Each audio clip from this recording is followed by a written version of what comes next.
Olá! O CRUSP, Conjunto Residencial da Universidade de São Paulo, foi planejado para receber universitários carentes, vindo do interior do estado e de outros estados também. Mas só foi construído em 1963 para abrigar os participantes dos Jogos Pan-Americanos. Encerradas as competições, o prédio foi invadido. O CRUSP era dos estudantes, por direito e de fato.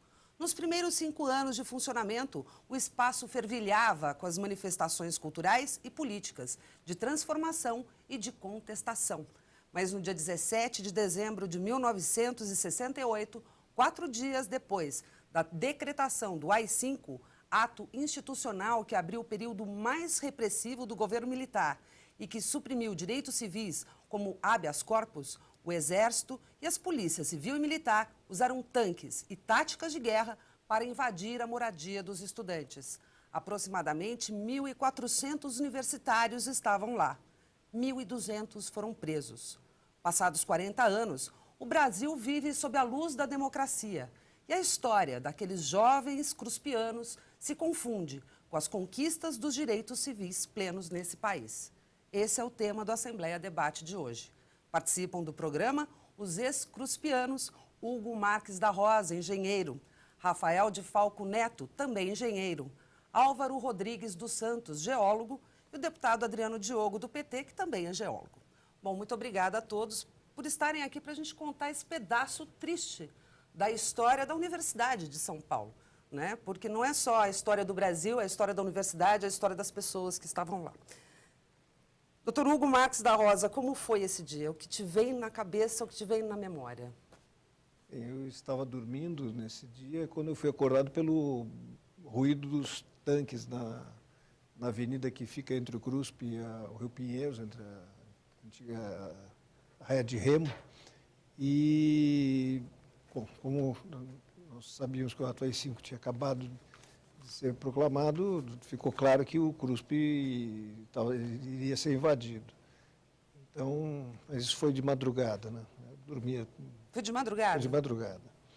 E aí, dormi até uma manhã, e quando eu tentei sair do CRUSP, eu acabei sendo preso. Mas foi uma coisa muito interessante, porque nós só tínhamos estudantes dentro do CRUSP, e o CRUSP foi invadido, como dito na introdução, inclusive pelo Exército.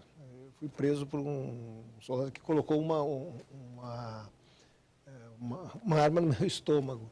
Quer dizer, não tinha tido nada até aquele momento, quer dizer, os estudantes estavam dormindo, não houve reação? Não houve reação nenhuma.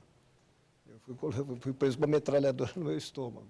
Isso aconteceu com quase todos, né? Aconteceu com quase todos. E havia estudantes estrangeiros também, né, na situação.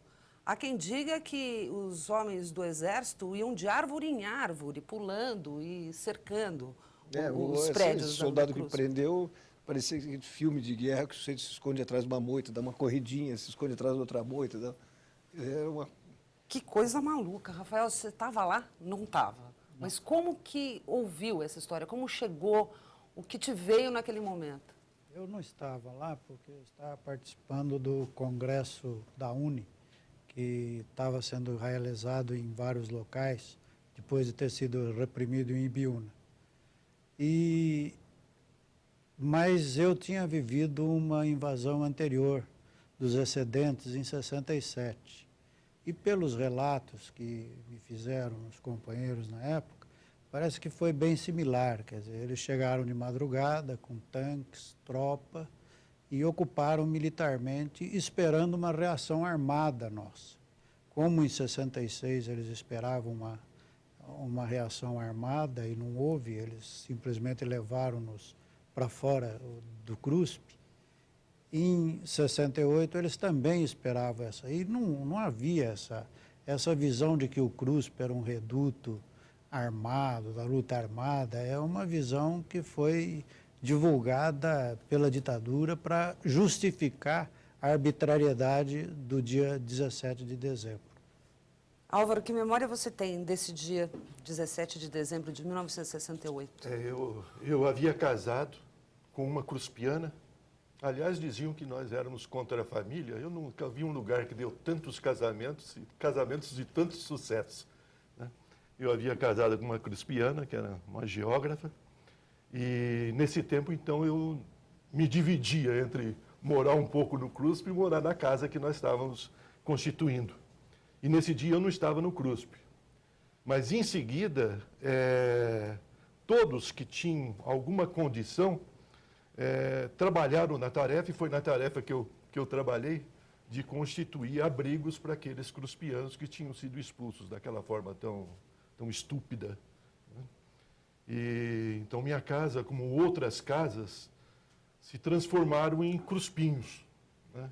Porque uma das características nossas, característica existencial do cruspiano, nós não conseguimos conviver em outro meio que não fosse aquele ambiente de cruspianos.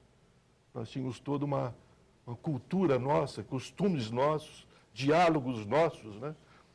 Então, a violência da invasão marcou muito fundo todos nós, porque destruíram uma coisa que era muito bonita de convivência nossa.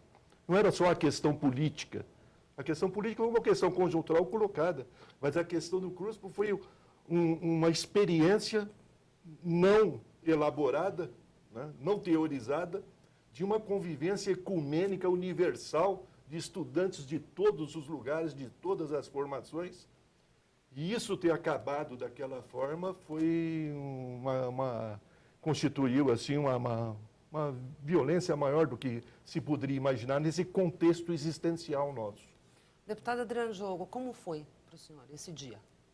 Eu era secundarista, eu entrei na geologia em 69, quando eu entrei na faculdade.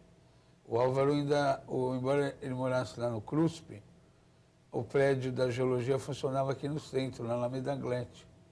Eu até queria, nesse dia foi um dia terrível, né?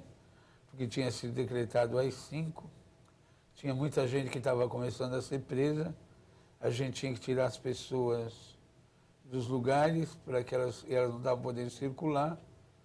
Eu era de um grupo de secundaristas lá da Zona Leste, e era um pessoal que tinha ido lá para Osasco ajudar a fazer a greve, e muita gente tinha se envolvido com o pessoal do Lamarca. E era muita gente que tinha que esconder, muita gente que tinha que esconder.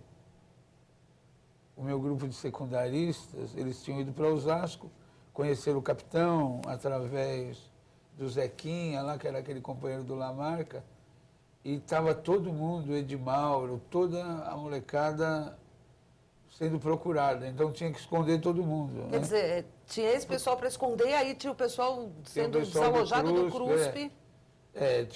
Porque a cidade virou assim, eu não podia andar à noite na rua, não podia levar material, eu era um dos poucos caras que tinha carro, então a única coisa que o Álvaro falou até queria saber, vocês foram para a delegacia, para o DOPS,